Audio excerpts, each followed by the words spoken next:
Maggie from the Muskoka Lakes Public Library, and for this installment of the Make, Teach, Do series, we're going to show you how to make a basic stock. Alright, so first you'll need a big pot.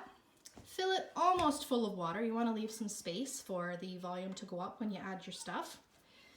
You'll need a selection of vegetable peelings and clippings. We personally like to use onions, carrots, celery, a couple of bay leaves, and some garlic. I just find that they give the stock a very nice flavor. You don't have to put them in, you can just do plain bones, but we make soup mostly with our stock, so we like to have that extra bit of flavor. You'll also need your bones. We tend to use chicken mostly, just because they're available quite readily. You can use any type of bone, beef, venison, pork, pretty much whichever. And you'll need some vinegar. Ideally, you'll want to use apple cider vinegar, but since we're on lockdown here, we're just going to have to make do with what we've got. And the vinegar is going to help pull out all those extra nutrients from the bones.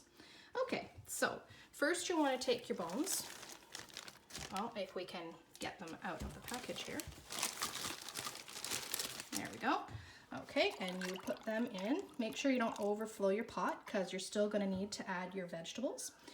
Yeah, and you just you put them in. Make sure, again, that you have some room to put things in. Then you take your vegetable clippings and you just kind of put them in there, okay? I like to spread them out just because that's my personal preference. But again, you don't have to. That's totally up to you. Okay, and then you'll take your vinegar and just add a couple dabs there. You don't want to overload it with vinegar flavor, just to help pull those nutrients from the bones. Okay, so now that you have the ingredients for the stock, you want to, again, double check that you're not overflowing. Then you turn the pot on. You start at high. Ideally, you want to simmer for at least an hour and a half.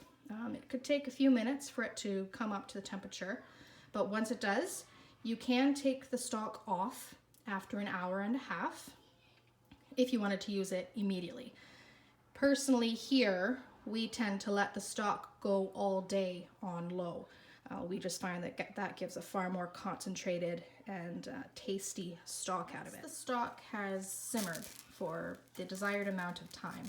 What you'll want to do next is take it off the burner and strain it so that you get only the liquid, and that you can put in the freezer for a couple of months and use whenever you need it. Enjoy.